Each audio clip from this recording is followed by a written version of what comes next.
नमस्कार फ्रेंड्स, मी श्यामल खवई कट्टा या आपल्या चॅनलमध्ये तुम्हा सर्वांचं स्वागत करते। आज आपण चवळीची उसळ बनवणार आहोत।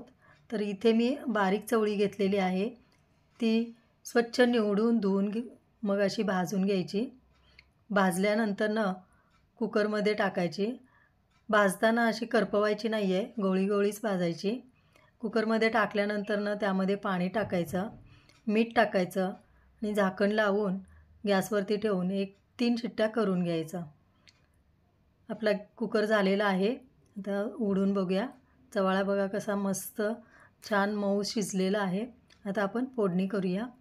तर इथे कढईमध्ये तेल टाकलेलं आहे, त्यामध्ये 2 मोठे कांदे बारीक चिरून टाकायचे। कांदा परतून घ्यायचा। कांदा परतला की मग त्याच्यामध्ये हिंगपूड, हळदपूड टाकायचं, मिक्स करायचं। मग 1 टोमॅटो बारीक चिरून टाकायचा, तो पण चांगला तेलात परतून घ्यायचा।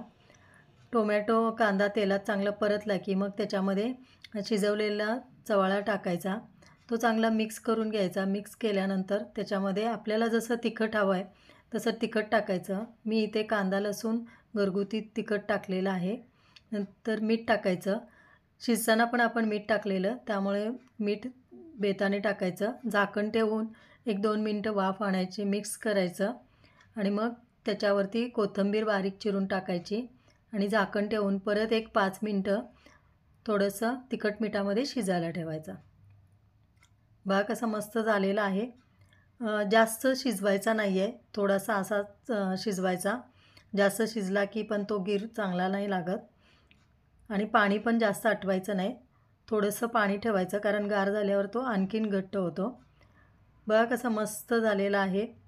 आणि व्हिडिओ आवडला असेल तर प्लीज लाईक, शेअर आणि सबस्क्राईब करा।